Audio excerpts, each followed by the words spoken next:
Hello everyone, welcome back to another video, and today I'm going to be talking about what the Michigan Republican primary results mean for Donald Trump in the general election. Now please like the video, subscribe to the channel if you are new, follow all socials in the links in the description down below, and make sure to join our Discord server and fill out some general election poll form in the description down below. Without further ado, let's get right into the video. And so, pretty much, guys, Donald Trump has basically beat Nikki Haley by about 40 points in the state of Michigan. He absolutely crushed her in the state. Obviously, there's still more votes left to report out of some of these rural counties up north. But other than that, he basically completely destroyed Nikki Haley in the state. However, if you look at Biden, yes, he is getting, a massive victory in every single county. However, the uncommitted vote is at 100,000 votes, guys. This is the problem with that. Biden's margin in the state of Michigan was 125,000 votes across the entire election in 2020. His entire margin was 125,000 votes. That's it. That's all it was. So the fact that there's 100,000 uncommitted votes and Biden is only barely cracking 80 is really, really bad for him. That is super bad news for Biden in a primary. That is very, very bad news. I'm honestly curious what would have happened if RFK would have stayed in the race, because RFK probably would have gotten like 30% in this primary, probably even 35%. Just thinking about it, he probably would have gotten about 35%, and uncommitted would have still been high. So Biden would have probably gotten like 55%, possibly even below 50% in the state primary if RFK had stayed in the race. And if you look at this, Donald Trump has received so far over 100,000 more votes than Joe Biden has in the primary. And it's funny because if you actually do the math, Trump is up by 10 points in the state. He's up by 10 based out of this primary data.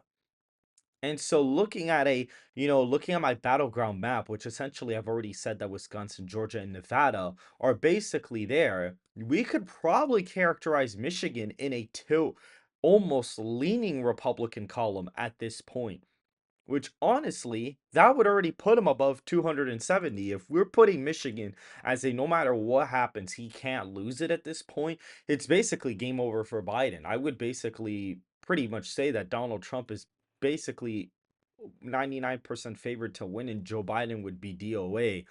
But as of right now, we could put it in the tilt category based out of my battleground ratings. I'd actually also put like Virginia in the tilt rating, as well as like Minnesota and at large tilt. Like, I this is probably my best battleground map that I could probably put as of right now. I might actually even put Maine uncompetitive. So this may be my battleground map for the election, which basically has Michigan as still Republican. And now the only reason why Pennsylvania we haven't seen anything yet is because I'm waiting for primary data to come out of there, because I'm kind of basing a lot of the results on my model, primary data, and things like that. So pretty much this is what's helping me basically decide the race for the most part right now. And this is kind of my characterization as of right now for the different states. Maybe New Mexico is lean. Maybe you could put these in the lean category for Biden, and then really Arizona, Pennsylvania, New Hampshire, and Maine at large, with this second congressional district,